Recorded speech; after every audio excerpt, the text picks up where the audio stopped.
Chapter 4. At the Schooner's Rail. That night, land was sighted after sundown, and the schooner hove to. Montgomery intimated that was his destination. It was too far to see any details. It seemed to me that simply a low-lying pitch of dim blue and uncertain blue-gray sea. An almost vertical streak of smoke went up from it into the sky. The captain was not on deck when it was sighted. After he had vented his wrath onto me, had staggered below, and I understand he went to sleep on the floor of his own cabin. The mate practically assumed the command. He was the gaunt, taciturn individual we had seen at the wheel. Apparently, he was in an evil temper with Montgomery. He took not the slightest notice of either of us. We dined with him in a sulky silence, after a few ineffectual efforts to talk on my part. It struck me, too, that the men regarded my companion and his animals in a singularly unfriendly manner. I found Montgomery very reticent about his purpose with these creatures, and about his destination, and though I was sensible of growing curiosity as to both, I did not press him. We remained talking on the quarter-deck until the sky was thick with stars, except for an occasional sound in the yellow-lit forecastle and a moment of the animals now and then. The night was still very still. The puma lay crouched together, watching us with shining eyes, a black heap in the corner of its cage. Montgomery produced some cigars. He talked to me of London in a tone of half-painful reminiscence, asking all kinds of questions about changes that had taken place. He spoke like a man who had loved his life there, and had been suddenly and irrevocably cut off from it. I gossiped as well as I could of this and that. All the time the strangeness of him was shaping itself in my mind, and as I talked, I peered at his odd pallid face in the dim light of the binnacle lantern behind me. Then I looked at the darkling sea, where in the dimness his little island was hidden. This man, it seemed to me, had come out of immensity merely to save my life. Tomorrow he would drop over the side and vanish again out of my existence. Even had it been under commonplace circumstances, it would have made me a trifle thoughtful. But in the first place was the singularity of an educated man living on this unknown little island, and coupled with that the extraordinary nature of his luggage.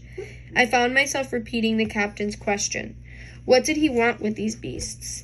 Why, too, had he pretended they were not his when I remarked about them at first? Then again, his personal attendant there was a bizarre quality which had impressed me profoundly. These circumstances threw a haze of mystery around the man. They laid hold of my imagination and hampered my tongue.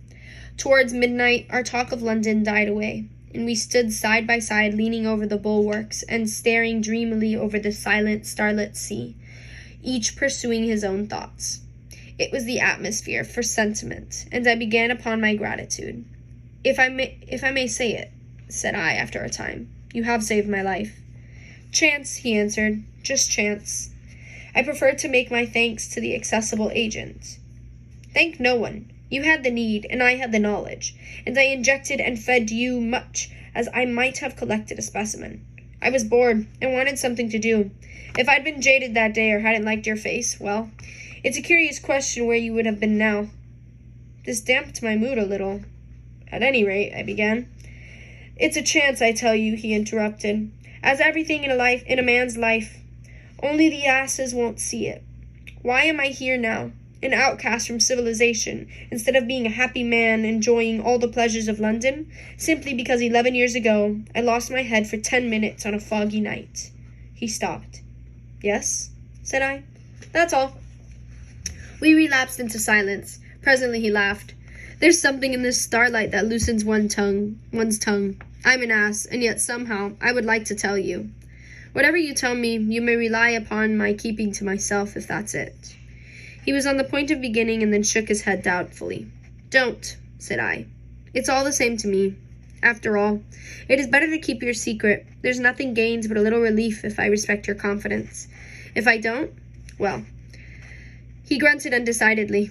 I felt I had him at a disadvantage, had caught him in the mood of indiscretion, and to tell the truth, I was not curious to learn what might have driven a young medical student out of London. I have an imagination. I shrugged my shoulders and turned away. Over the taffrail leant a silent black figure, watching the stars. It was Montgomery's strange attendant. It looked over its shoulder quickly with my movement and then looked away again. It may seem a little thing to you, perhaps, but it came like a sudden blow to me. The only light near us was a lantern at the wheel. The creature's face was turned for one brief instant out of the dimness of the stern towards its illumination, and I saw that the eyes that glanced at me shone with pale green light. I did not know then that a reddish luminosity, at least, is not uncommon in human eyes. The thing that came to me as stark inhumanity. That black figure with its eyes of fire struck down through all my adult thoughts and feelings, and for a moment the forgotten horrors of childhood came back to my mind. Then the effect passed as it had come. An uncouth black figure of a man, a figure of no particular import, hung over the taffrail against the starlight, and I found Montgomery was speaking to me. "I'm thinking of turning in then," said he, "if you've had enough of this." I answered him incongruously. He went below and wished me a good night at the door of my cabin. That night I had some very unpleasant dreams. The waning moon rose late. Its light struck a ghostly white beam across my cabin and made an ominous shape on the planking by my bunk. Then the staghounds woke and began howling and baying, so that I dreamt fitfully and scarcely slept until the approach of dawn.